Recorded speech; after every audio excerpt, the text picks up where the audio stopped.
안녕하세요 여러분, 저는 입니다. 정훈 기자.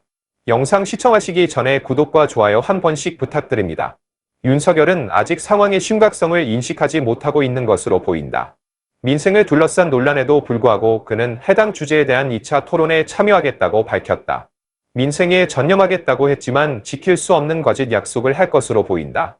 청와대는 윤석열 정부 3년차 국정 방향을 국민생활과 국민과의 소통에 두고 다음부터 민생 논의를 재개한다고 12일 밝혔다. 김수경 청와대 대변인은 브리핑에서 이제 윤석열 정부 3년차가 시작됐다고 말했다. 청와대에는 신임 비서실장과 정치수석, 민정수석, 시민사회수석으로 참모 구성이 완성됐다. 여당도 새 비대위원장 선임과 원내대표 선임 등 개혁의 움직임에 착수했음을 인정했다. 아울러 윤석열 정부는 앞서 대통령이 기자간담회를 통해 밝힌 바와 같이 향후 윤석열 정부의 국정 방향을 국민생활과 국민과의 소통에 중점을 둘 예정이다. 그는 그것을 추구하고 창조하겠다고 분명히 밝혔습니다. 이를 달성하기 위해 다음 주부터 민생토론회가 재개된다고 한다. 김 대변인은 대통령이 국민의 애로사항을 직접 듣고 이를 해소하기 위해 민생토론회를 다음 주부터 재개할 것이라고 말했다. 그 말이 얼마나 유익할지는 누구도 알 수 없습니다. 또한 윤석열 의원은 지난 9일 기자간담회에서 총선 기간에는 해결해야 할 문제가 많아 이루지 못했으나 다음 주부터 다시 시작한다고 밝혔다. 아직 경북, 전북, 광주, 제주 등 4곳을 방문하지 않았지만 민생 논의에 참여하기 위해 조만간 방문할 계획이다. 민생토론회를 재개하겠다고 발표할 예정이다. 앞서 정부기관의 노력을 보고하고 전문가 의견을 듣는 방식으로 올해 시작된 민생토론회는 총 24회 진행됐으나 혼란을 피하기 위해 총선 2주 전부터 한시적으로 중단됐다. 선거 관련 논란 때문이다. 김 대변인은 또 국민통합위원회 선거보고에서 국가재정전략회의를 열어 우리 사회의 산적한 문제를 해결하고 실질적으로 국민 삶의 질을 향상시킬 수 있는 방안을 논의할 계획이라고 밝혔습니다. 이어 윤석열 정부는 앞으로도 정치적 음모보다 국민과 민생을 우선시할 것이라고 말했다. 민생과 관련하여 청와대는 대통령 직속으로 국가전략산업 발전을 위한 태스크포스, TF와 대중산업 발전을 위한 태스크포스, TF를 신설하겠다고 이에 밝혔다. 정책국장 김 대변인은 이날 태스크포스, TF 두 곳의 석방 문제를 다시 거론했다. 김 대변인은 국민물가 대책반을 통해 물가 유지를 시도할 예정이다. 그는 계속해서 가격을 추적하고 가격, 유통구조, 무역구조의 구조적 구성요소에 집중하여 전반적인 가격을 안정시키려고 노력할 것이라고 말했습니다. 지난 3년간 저희는 말만 하고 아무 짓도 하지 않았으니 저희를 믿어주세요. 성실함이 부족한 경우가 많습니다. 심지어 오늘날에도 최종 기자회견 이후 중요한 문제에 대한 그들의 관점은 어긋나 있습니다. 이에 민주당도 빠질 수 없다. 윤석열은 자신의 최상병 특검법 저지권을 언제 활용할지 고민하는 것으로 보인다. 윤석열은 지난 7일 정부로 넘겨진 최상병 특검법에 대한 거부권 행사 여부를 22일까지 결정해야 한다. 많은 사람들이 김건희의 소환도 시위인지 아닌지 의문을 제기한다. 박찬대 더불어민주당 새 대표는 윤석열의 취임 2주년 기자회견에 대한 열정 부족을 성적이 부족하고 김건희의 단어 활용도 고려했다. 각종 비난에 대한 사과도 특검을 피하기 위한 발언으로 여겨졌다. 박원내 의원은 지난 12일 공개된 인터뷰에서 이같이 밝혔는데요. 윤 총장이 기자회견을 통해 무엇을 하려 했는지 이해가 안 된다.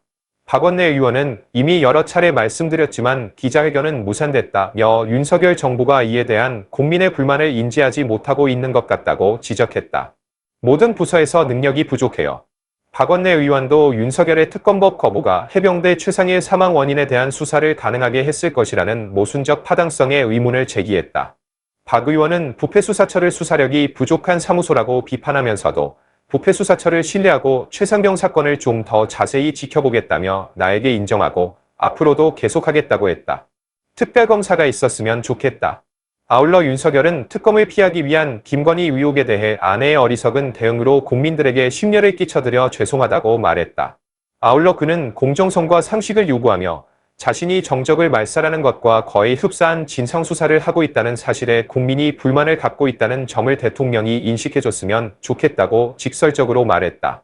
자신과 가까운 동료들이 단순히 직무를 수행하는 것보다 더 관대한 기준을 적용합니다. 박원내 의원은 최근 라디오 토론에서 윤석열 의원의 해임 가능성을 거론했는데 해임을 목격한 전직 국회의원이다. 그는 현재 탄핵 절차를 지도부 입장에서 논의하는 것은 적절하지 않다고 선을 그었지만 선거는 국민이 자신의 뜻을 대통령이나 정부에 전달하는 가장 효과적인 방법이라고 말했다. 게다가 영 대통령의 지지율은 박근혜 전 대통령 탄핵 당시보다 낮은 것으로 나타났다. 그는 심지어 국민의 공고나 판단에 대한 반응이 없고 진행 과정이 중독성이 있으면 임계점에 도달할 것이라고 예측하기도 했습니다. 박원내 의원은 9위 김현정 뉴스 프로그램과의 인터뷰에서 탄핵에 관해 몇몇 사람들이 논의를 많이 한다. 탄핵은 국회의원들이 발의하는 것처럼 보이지만 실제로는 결정된다고 말했다. 주권 인고에 의해. 또한 그는 대중의 분노가 임계점에 도달할 가능성이 높으며 그 결과 대중은 정부가 정부 기준을 변경할 것을 요구하고 있다고 말했습니다. 이번 기자회견은 잔치에서는 아무것도 먹을 수 없다는 속담이 사실임을 입증한 것으로 보인다. 2년 9개월 만에 열린 대통령 기자회견에 온 국민이 열광하는 것은 이례적이라는 평가를 받는다. 하지만 기대되는 기자간담회에서는 윤석열이 평소와는 다른 성격을 보여줄 것이라고 많은 사람들이 믿었다. 그리고 윤석열은 국민의 기대를 즉각 훼손했다. 총선 패배 후 패자 추모 오찬에 참석한 국민의힘 대표 의원들은 아직까지 패전 원인을 파악하지 못하고 있어 기조는 변함이 없을 것으로 보인다. 그가 말한 게 바로 그 사람이다. 왜냐하면 그는 정치에 대해 낯설고 그것이 그의 을동딸에게도 영향을 미치는 것 같기 때문이다. 윤석열 의원은 지난 2년간의 성공을 자축한 뒤 앞으로 3년간 국가원 수직을 맡겠다고 밝혔습니다. 그러나 그는 자신의 입장에서 무엇을 하려는지 추종자들에게 설명하지 못했습니다. 국민의 정서는 여당은 물론 야당까지 모두 우호적이라는 것뿐이었다. 모두가 정치적 갈등을 멈추고 국민 생활 개선을 위해 협력해야 한다는 것뿐이었다. 아울러 국민에게 이익이 되는 정치연합을 야당이 힘을 모아야 한다. 이에 대한 전용 전략이 없다. 문제는 대통령 혼자서 국가 문제를 마음대로 관리할 수 있는 나라가 아닌 민주주의 국가에서 어떻게 정치를 이렇게 할 수 있느냐는 것이다. 국가의 많은 행정 기능은 입법을 통해 수행되며 법률은 국회에서 제정됩니다. 그러나 국회가 국회의 지원을 받지 못하면 대통령은 윤석열의 말대로 어쩔 수 없이 식물성 대통령이 되어야 한다는 사실을 인정하게 될 것이다. 그러나 윤석열은 김건희 특검법을 정치적 행위로 일축했고 최상 특검은병 씨는 경찰과 법조계 관계자들의 조사 과정을 관찰하는 데 여념이 없었고 필요하다면 행위를 거부하겠다는 뜻을 피력했다. 김건희 특검법과 최상병 사건 특검법은 모두 총선 파탄의 중요한 원인으로 이 두 법이 통과됐다. 누가 이런 대통령을 보좌하고 싶겠습니까? 더불어민주당은 22대 국회 통과 이후 다시 김건희 특검법을 발의할 예정이어서 시간이 좀 있다. 그러나 최상병 특검의 법은 성공하지 못했다. 이는 이틀째 국회 본회의에서 승인됐다. 국회를 통과해 현재 정부에 있는 법안은 15일 안에 대통령이 공포해야 한다. 이의가 있을 경우 이 기간 동안 이의 신청서를 작성하여 제안을 요청할 수 있는 것 맞나요? 그러나 청구서의 일부나 변경을 요구할 수 없다는 점을 인식하지 못하고 있다. 윤석열이 최상병 특검법에 영향력을 행사할 경우 28일 국회 본회의에서 이 법안이 논의될 예정이다. 김진표 국회의장은 지난 2일 최상병 특검법 표결 시 패스트트랙 제도를 도입한 국회법 취지에 비추어 이 안이 21대 국회에 통과될 것이라고 밝혔다. 우리는 모든 계획이 최소 3개월의 지속 기간을 가져야 한다고 말했습니다. 고려해야 할 중요한 것은 임계값입니다. 2차 지역구법은 국회에서 제적의원 3분의 2 이상의 참석으로 정과 동일한 의결을 의결하면 법으로 성립되는 제도다. 대통령이 5일 이내에 이를 공포하지 아니하면 국회의장이 공포하게 된다. 제명된 의원의 과반수와 참석자의 3분의 2가 넘는 특별다수가 의미가 있지만 국민의힘은 2일 최상병 특검법 표결에서 의원들을 본회의에서 퇴출시켰다. 김웅 의원만 남아 이 법안을 지지한 것으로 기록됐다. 법안을 부결시키려면 국민의힘 의원 전원이 투표에 참여해야 하지만 대통령의 법안 반환은 비밀리에 진행되기 때문에 국민의힘 내에서 얼마든지 대체 투표가 가능할 가능성이 있다. 오늘날에도 모든 부분에 내부 균열이 존재합니다. 28일 국회 본회의에서 최상병 특검법이 제정되면 윤석열 거부권이 무효화돼 레임덕을 넘어 데드덕이 현실이 된다. 지난 3년간 총선 참패의 원인으로 지목된 문제와 민생에 대한 관심 부족을 외면하는 사람이 많아질수록 분노하는 국민이 많아지는 것은 당연한 일이다. 나는 아직도 그 문제를 이해하지 못한다는 사실이 어리석다고 느낀다. 아니, 당신은 바보입니다. 중요한 선거가 끝나면 정치인의 정체가 드러나는 경우가 많습니다. 그리고 이런 종류의 진실이 밝혀지면 우리는 되게 속상해하는데 이번에 우리에게 가장 큰 좌절과 반항을 안겨준 사람은 누구일까요? 홍준표 대구시장입니다. 물론 나의 경우에는 항상 홍콩시장에 대해 강한 인상을 받았고 노인과도 비슷했다. 이렇듯 당 지도부를 2번이나 맡았음에도 불구하고 주변에 사람도 없고 어떤 형태의 권력도 결여되어 있다. 그것이 내가 시도한 것입니다. 그런데 특유의 사이다 같은 발언에 더해 계준석은 홍준표와 일부러 동맹을 맺은 게 아니었을까? 왜일까? 홍준표는 윤석열 정권 초창기부터 반윤을 고민해왔고 지금까지 대체로 초기에는 반윤을 옹호해왔으며 결과적으로 정치적인 목적을 가지고 있었기 때문에 그와 이준석이 팀이 되어 사이다를 마셨다. 이준석은 지금도 윤석열이 살아남을 수 있도록 홍준표가 나라의 지도자가 되기를 바란다. 계속 똑같은 말만 반복하는 거 아냐? 우리가 진화하고 진화하면서 홍준표가 중도를 유지하고 홍준표가 되어야 좌파와 우파의 협력이 일어날 수 있다. 우리가 이 완전히 거짓된 논쟁에 대해 듣게 되는 날이 올 것입니다. 홍준표 시안의 경우 총선이 끝난 후 경멸이 넘치는 부패하고 비열한 모습을 보여줬다. 그 첫걸음이자 지금까지 이어지고 있는 것은 한동훈 회장에 대한 공세다. 추가적으로 윤석열 총장에 대해 불만스러웠던 점은 개인적으로 생각합니다. 윤석열 대표는 이제 홍준표가 한 팀이 되었다고 믿는다. 홍준표만의 이야기가 아니죠. 이재명이든 이준석이든 이제는 윤석열 총장도 같은 조직에 소속돼 있다는 게 공감되다. 무슨 일이 생기면 한동훈을 반대하고 그를 제거하려는 의도만 있으면 됩니다. 홍준표가 한동훈 회장과 맞서기 위해 노린 곳은 여러 곳이다. 첫 번째는 반역자로 간주되었습니다. 대통령의 명예를 훼손한 인물입니다. 그 이후에도 윤석열 총장 같은 사람이 그를 배신죄로 고발한 적이 있었나요? 이것은 또한 가해자를 이런 식으로 의역하기 때문에 유머러스합니다. 그러나 홍딸들은 성공적인 결과를 얻었다. 홍준표 시장이 제기한 2번째 비판은 무엇이었는가? 한동훈 때문에 지키던 정권이 무너졌다. 탄핵 상황을 논의하고 있습니다. 하지만 탄핵 시기를 논한다면 홍준표가 윤석열 총장을 향한 헌신도 코미디적 서사로 여겨진다. 네, 처음에 조사를 시작한 사람은 누구였나요? 윤석열 공화국 대통령 아니었나요? 그런데 윤석열은 이걸 할 수 있고 한동훈은 못한다고? 진정한 내로남불 중에는 내로남불도 있나요? 이제 세 번째 경우는 총선 패배를 의장에게 돌리면 안 된다는 점인데 이 역시 희극적 서술로 간주된다. 모두의 기억, 맞나요? 홍준표도 대권에 도전했다가 실패하지 않았나요? 그가 대선에서 패한 뒤 이번은 총선이 아닌 대선이었다. 대통령 선거?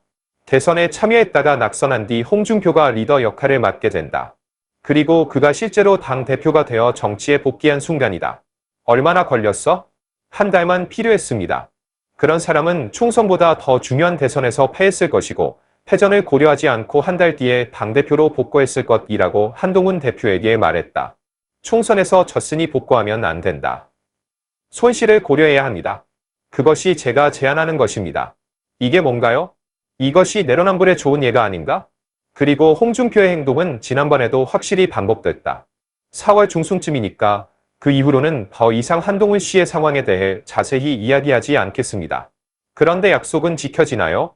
관찰되지 않습니다. 이후에도 여러 차례 계속해서 한동훈 회장을 비난해왔습니다. 이번에도 한동훈 국회의장을 비난하고 있다. 그런데 그 비판을 듣고 보니 실제로 홍준표가 윤석열 총장에 대해 뭐라고 말했습니까? 그는 심지어 자신의 진정한 목적을 인정했습니다. 이 사람이 무엇을 하려는지 뻔하지 않나요? 사실상 그는 당 지도부를 장악하고 어떻게든 대권에 도전하겠다고 주장하는 어려운 일을 하고 있는 것이다. 나는 내 마음이 조금씩 원을 그리며 여행하고 있다고 믿습니다. 마찬가지로 지난달 23일 푸바오도 중국에 재입국했다. 어떤 사람들은 무슨 일이 일어나고 있는지 이해할 수도 있고 어떤 사람들은 이해하지 못할 수도 있습니다. 그런데 우리가 남의 좋은 점과 나쁜 점만 이야기하는 것이 이상하지 않나요? 푸바오가 떠난 것에 왜 그렇게 화가 났나요? 누군가 이상한 사람이라면 이상한 사람이라고 합니다. 그런데 그 특이한 인물은 바로 홍준표였다. 아니요, 푸바오에 집착하는 사람들의 목적을 모르겠습니다. 용인 자연농장에서 시간을 보낸 후 리더의 조언에 따라 고향을 방문하게 된 판다입니다. 홍준표가 사용한 표현이 바로 이것이다. 일주일도 채 지나지 않아 반복된 소셜미디어 게시물의 구체적인 내용은 무엇이었나요? 청두는 중국의 한 지역이다. 청두는 푸바오가 거주하는 평화로운 도시입니다. 이런 식으로 전해지고 있습니다. 그러면 마지막 7일은 무엇이라고 합니까? 대구대공원 활성화를 위해 판다를 대구로 데려오는 방안을 시도하고 있습니다. 중국 측에도 문의해 봤더니 대한민국 연방정부의 허가가 있으면 판다를 들여오는 것이 가능하다고 하더군요. 그는 여기 앉아서 이것에 대해 이야기했습니다. 판다야, 진짜 범죄가 뭐야? 홍준표는 사태의 정치적 이익을 가늠하고 이제는 가난한 개인이 되어 판다. 무엇이 중요합니까? 이런 식으로 계속됩니다.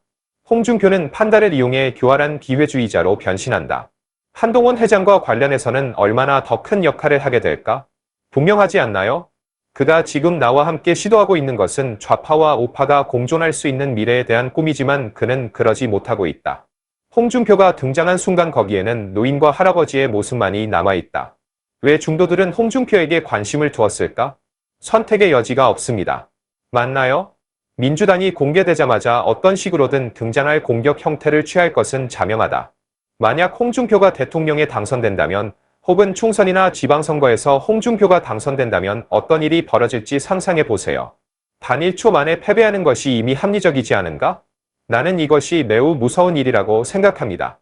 지금은 아무 말씀도 드릴 수 없어서 황우여 회장님에 대한 분노를 표출하고 욕심이 가득한 시나리오를 논의 중인데 그게 뭔가요? 지금 이런 자세로 앉아 있는데 좌우가 교차하는 우월한 권력을 누린 영원의 양반이란 무엇일까? 황우여한테 그랬다고? 그는 분노하고 탐욕스럽습니다. 한동훈에게 이렇게 말하는 것이 적법한가? 홍딸들, 한 번만 대답해 주실 수 있나요? 이것이 현재 나타나는 상태입니까? 이것이 보통 사람의 전형적인 모습인가? 나는 지금 경멸과 탐욕에 녹아내리고 있다고 말할 수 있습니까? 대신 황우여 회장은 신사다운 행보를 보였다. 홍준표의 반대가 나에게 힘을 주는 것이다. 이런 점을 감안할 때 황우여 회장은 정치계에서 탁월한 인물이라고 생각한다. 이번에 홍준표의 반응은 어땠나요? 나는 필연적으로 공화국 대통령을 인정하고 섬기지만 공화국 대통령 한동훈을 용서하기는 어렵다. 윤석열 총장에 대해서는 헌신적이지 않지만 동시에 총장직을 물려받기 위해 한동훈을 해임하고 대통령직을 노리는 것 외에 다른 대안이 없어 결과적으로 나는 상호 이해관계 때문에 필연적으로 윤석열 총장을 받아들이고 섬긴다. 이게 바로 그 얘기 아닌가? 홍준표는 정권 출범 이후 가장 말도 안 되는 말로 윤석열 총장을 비난한 사람이다. 왜 그들은 그를 용서할 수 없습니까? 문재인의 지휘 아래 우리를 초토화시킨 한동훈 국정농단 사건의 참상을 간과할 수 없다. 참사의 가담의 공로가 인정된 인물은 바로 윤석열이다. 윤석열 총장의 침묵은 수사관인 한동훈 위원장과 통화할 때 정당하다고 봐야 할까요? 요청을 거부하려면 둘 다 수락을 거부하세요. 그런데 제가 이렇게 하는 것은 윤석열 후보와 경선 때 저지른 실수를 피하기 위해서라는 것입니다. 이게 무슨 말도 안 되는 소리입니까?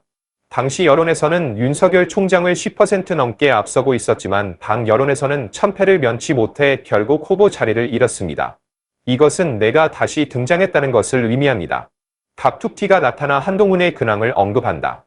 당사는 대한민국의 제1국회에서는 안 된다는 이해를 바탕으로 한동훈의 실수와 능력 부족에 대해 사전에 국민과 당원들에게 정보를 방송하고 있습니다. 이는 그가 본질적으로 무의미한 공격을 정당화하게 만들고 있습니다. 자, 당원들은 미쳤고 올바른 결정을 내릴 수 없습니까? 국민의힘을 바꿀 수 있는 유일한 대안은 한동훈이라는 겁니까? 아니요. 오히려 당원들은 홍준표가 정확한 평가를 하고 있다는 이유로 외면하고 있다. 홍준표가 이끌면 국민의힘 홍준표가 이끌면 나라가 어떻게 될지는 뻔하기 때문이다. 좌파와 우파가 단독으로 존재하는 것이 아니라 보수 세력이 완전히 파멸되는 분열된 정당 국가가 될 것은 자명하다. 그래서 당원들은 홍준표를 2번이나 대표로 선출했음에도 불구하고 홍준표를 버리고 대신 윤석열을 대통령으로 삼는 것을 선택했지만 역시 홍준표를 버리지 못하고 대신에 당을 만들었다. 한동훈 비대위원장? 이 시점에서 제가 수십 년 동안 실패했다는 사실을 참석자들에게 말하기가 부끄럽더라도 가만히 있는 것만으로는 충분하지 않습니다. 홍준표의 영역은 왜 비어있는 걸까? 홍준표 대표를 2번이나 버린 당원들이 왜 이렇게 많은 걸까요? 그들은 모두 자신에게 의존하지 않습니까? 다소 성숙한 수십 년 지켜보는 중에도 홍준표의 단점이 눈에 띕니다만 세상의 모든 것을 경험하고 다양한 사람들을 만나보신 분들, 관찰하시는 분들은 그게 어떻게 나타나는지 이해하실 거라 믿고 진짜 홍준표가 불쌍하다 영상을 마무리하겠습니다. 여러분의 구독과 좋아요는 영상 제작에 매우 중요합니다.